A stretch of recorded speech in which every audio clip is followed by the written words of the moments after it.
اوضاع عوض شده دیگه فاکتاب نیست، ولی با تایم بگاهی هم آشناستیم. شبو میزنیم بیرون که آفتاب نیست، منتظر پیش میاد داستان چی. میگیرم حقو به زور آجی فاک نایسلی، علی تالنت نسلش باب مارلی پی فایت مایدلی، ولی شاخ ماخشی زدم بارزام تیر بدم آرای پی دیریب خسته لش و زیر پام نایکی بعد بیا جانکیه پاپ مالی رو من کارساز نی قفلی پای کارتین فول داش با تریم پولم توی بانکی توی ولتم کریپتو میریزه، یه روز مچم با الماس فریزه، استعدادم برای این قف کلیده، خدا داده بهم فرست کلاس بلیتش رو هم جنگی انگا بوده بغداد، ولی تو مردنم مونده سر پام گاییدم رفتم رو موده هر کار توی بک بود میچوقم اهداد میکنی وحشی مارکت رو راب اوتکست این دستی دستم یه اتومات واو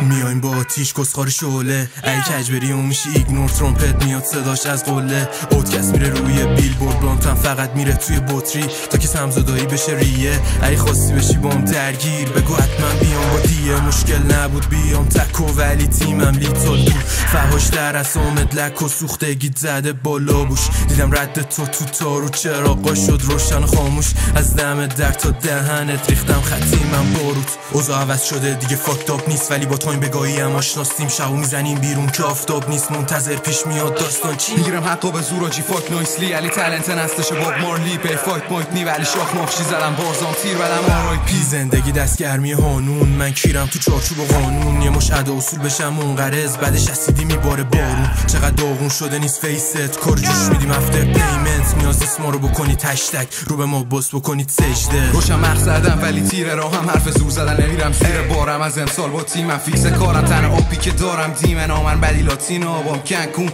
تخت میرم همین فرمون، با اینکه از اول شدیم سرکوب ولی مثل آیسان میشم محبوب، شدی تو تختم رو هم باز تنهاست، دونو جفت شیش برام تا سنداخ تو نون استینچ نیست فاک سرکار چند جام گیر کرد کار جاش کشتا گلزن تر سردار چشو خط و بسته ولی سرحال، فردا چیه همین الان میخوام سمت بالا بشم پرتاب، زدیم ورود قوی بعد رو فرمیم هیت بلان تو روش تو برد بیر، الان قوی دستم من بلوف نیست هدف نون که قلست با بروسکیم، اوتیسی نکس بیگ فینگ میاد سود و ای کس بگه میزنیم تریسان کون، بازم اسپریچوال ولی میخوام پول و دو تای تا تشلیت و دو